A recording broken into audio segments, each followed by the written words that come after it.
سورۃ الفاتحہ جو ہے یہ نماز کا رکن ہے. عبادہ بن صامت رضی اللہ عنہ سے روایت ہے کہ رسول اللہ صلی اللہ علیہ وسلم نے فرمایا جس شخص نے سورۃ فاتحہ نہیں پڑھی اس کی نماز ہی نہیں ہوئی. جس شخص نے سورۃ فاتحہ نہیں پڑھی اس کی نماز نہیں ہوئی. اور یہ صحیح بخاری کی روایت ہے. ایک اور روایت مسند احمد کی ہے. ابو ہریرہ رضی اللہ عنہ فرماتے ہیں کہ رسول اللہ صلی اللہ علیہ وسلم نے فرمایا ہر وہ نماز جس میں سورۃ فاتحہ نہ پڑھی جائے وہ ناقص ہے، ناقص ہے، ناقص ہے، مکمل نہیں. امام کے علاوہ مقتدی کو بھی سورۃ فاتحہ پڑھنے کا حکم ہے. نبی صلی اللہ علیہ وسلم کے اصحاب میں سے ایک صحابی سے مروی ہے، کہتے ہیں کہ نبی صلی اللہ علیہ وسلم نے فرمایا شاید تم لوگ امام کی قرات کے دوران قرات کرتے ہو. شاید تم لوگ امام کی قرات کے دوران قرات کرتے ہو. آپ نے 2 یا 3 مرتبہ یہ سوال دہرایا، یعنی جب امام پڑھتا تو لگتا تم بھی کچھ پڑھ رہے ہو. صحابہ نے عرض کیا یا رسول اللہ واقعی ہم ایسا کرتے ہیں. آپ صلی اللہ علیہ وسلم نے فرمایا پس ایسا نہ کیا کرو الا یہ کہ تم میں سے کوئی سورۃ فاتحہ پڑھے. ابو ہریرہ رضی اللہ عنہ سے روایت ہے، انہوں نے فرمایا ہر نماز میں قرات کرنی چاہیے. پھر جن نمازوں میں رسول اللہ صلی اللہ علیہ وسلم نے ہمیں بآواز بلند سنایا ہم ان میں تمہیں بآواز بلند سناتے ہیں، اور جن میں آپ نے ہم سے قرات کو پوشیدہ رکھا ان میں ہم بھی تم سے پوشیدہ رکھتے ہیں. اور اگر تو ام القرآن سے زیادہ قرات نہ کرے تو بھی کافی ہے، اور اگر زیادہ پڑھ لے تو بہتر ہے. اس کا مطلب کیا ہے؟ مثلا ظہر کی نماز امام صاحب پڑھا رہے ہیں، انہوں نے اللہ اکبر کی، اب آپ چاہیں تو چاہے چپ رہیں، چاہے آپ استفتاح کی دعا پڑھیں، لیکن سورۃ فاتحہ تو آپ کو لازمی پڑھنی ہے. اور اس کے علاوہ قرات اگر قرآن کی کوئی سورت پڑھنا چاہتے تو پڑھ لیں، اگر نہیں پڑھ رہے تو بھی امام کی قرات جو ہے وہ آپ کو کافی ہو جائے گی. ٹھیک ہے. اسی طرح مثلا امام بلند آواز سے نماز پڑھا رہا ہے، جہری نماز ہے، اور اس میں جتنی دیر سکوت کرتا ہے، جہاں جہاں خاموش ہوتا ہے وہاں آپ اپنا پڑھ لیں. اور جب سورۃ فاتحہ بلند آواز سے پڑھے گا تو دل میں سورۃ فاتحہ پڑھ لیں، اور جب وہ کوئی اور سورت ملائے گا تو خاموشی اختیار کرے. یعنی یہ نہیں کہ وہ سبح اسم ربک الاعلی پڑھ رہا ہے اور آپ ساتھ پڑھنا شروع کر دیں، یہ نہیں کریں. اس وقت آپ کیا کریں؟ خاموشی سے اس کو سنیں. اسی طرح اگر امام نماز پڑھا رہا ہے اور آپ پہنچے ہیں ذرا دیر سے تو سبحانک اللہ وغیرہ نہیں پڑھے، ڈائریکٹ سورۃ فاتحہ شروع کرے تاکہ آپ کی پوری ہو اور آپ امام کے ساتھ رکوع پہ جا سکیں. اگر آپ نے قرات کا کچھ حصہ نہیں پایا تو کوئی بات نہیں، پھر بھی آپ کی وہ رکعت پوری ہو جائے گی.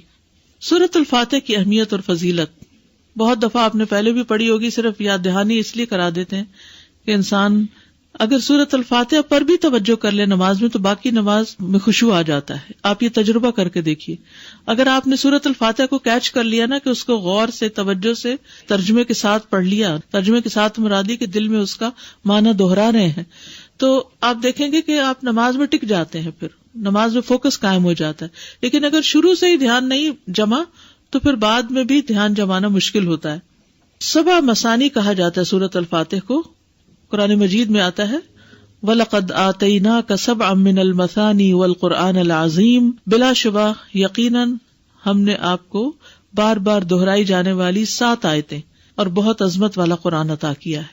یعنی سورۃ الفاتحہ جو ہے سب سے زیادہ قرآن کا حصہ ہم نماز میں اسی کو دہراتے ہیں. یعنی اور کوئی قرآن کا حصہ اتنا نہیں پڑھا جاتا جتنی ریپیٹیشن سورۃ الفاتحہ کی ہوتی ہے، نماز کے اندر بھی اور نماز کے علاوہ بھی. تو اسی لیے اس کو 7 من المثانی، دہرائی جانے والی 7 آیتیں. رسول اللہ صلی اللہ علیہ وسلم نے فرمایا اللہ عز و جل نے ام القرآن فاتحہ جیسی سورت نہ تورات میں نازل فرمائی اور نہ ہی انجیل میں، اور یہی 7 مثانی ہے. اور اللہ تعالیٰ فرماتے ہیں یہی سورت میرے اور میرے بندے کے درمیان تقسیم شدہ ہے اور میرے بندے کو وہی ملے گا جو وہ مانگے گا.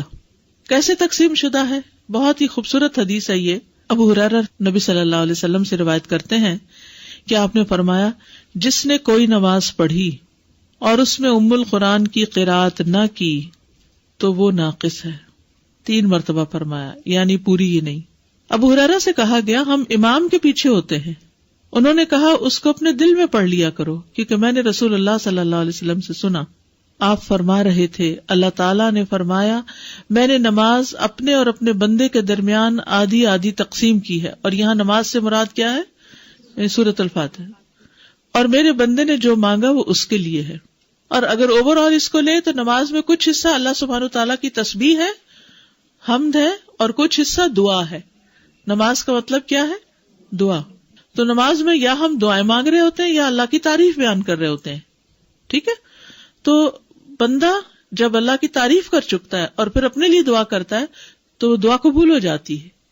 جب بندہ الحمدللہ رب العالمین کہتا ہے تو اللہ تعالیٰ فرماتا ہے میرے بندے نے میری تعریف کی. جب وہ الرحمن الرحیم کہتا ہے تو اللہ تعالیٰ فرماتا ہے میرے بندے نے میری ثنا بیان کی. جب وہ مالک یوم الدین کہتا ہے تو اللہ تعالیٰ فرماتا ہے میرے بندے نے میری بزرگی بیان کی. یا فرماتا ہے میرے بندے نے اپنے معاملات میرے سپرد کر دیے. پھر جب وہ ایاک نعبد و ایاک نستعین کہتا ہے تو اللہ تعالیٰ فرماتا ہے یہ میرے اور میرے بندے کے درمیان ہے اور میرے بندے نے جو مانگا وہ اس کا ہے.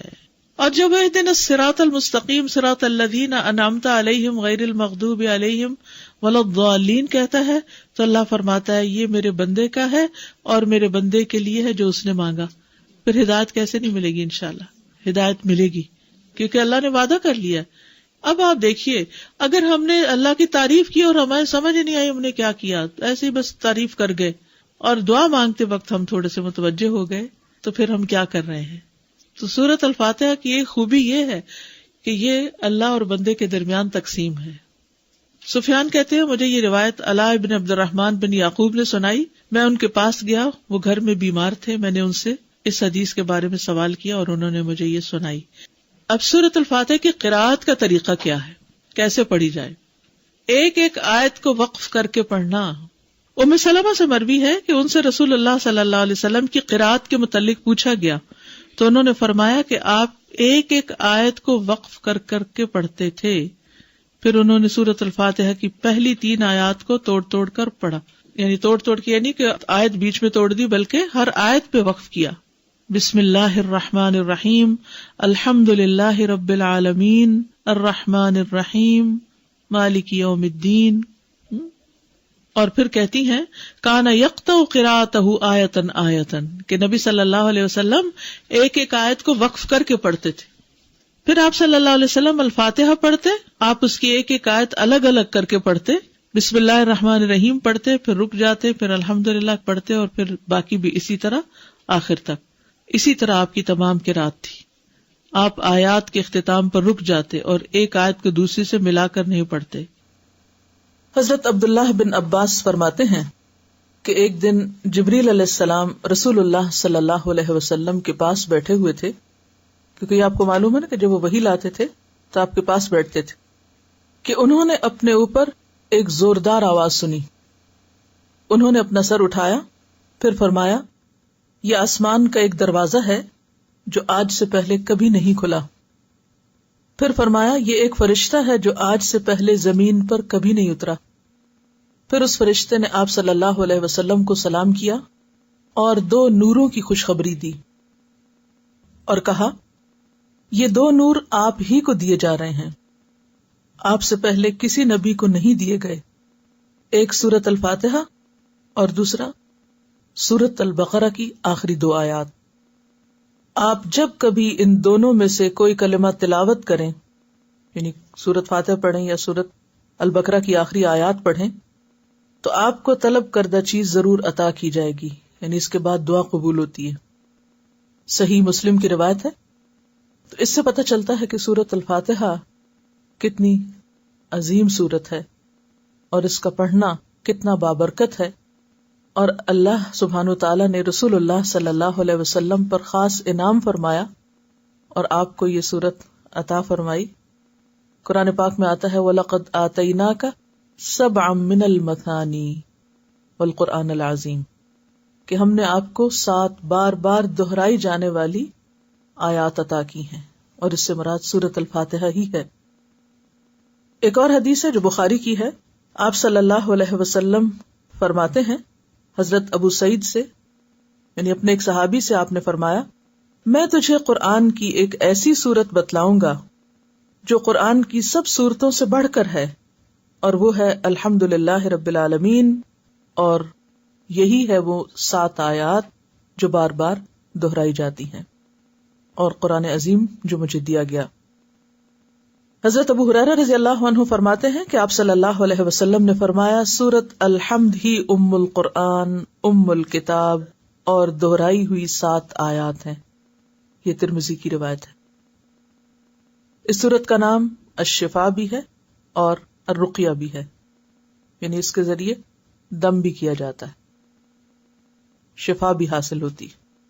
اور ویسے تو قرآن سارے کا سارا ہی شفا ہے.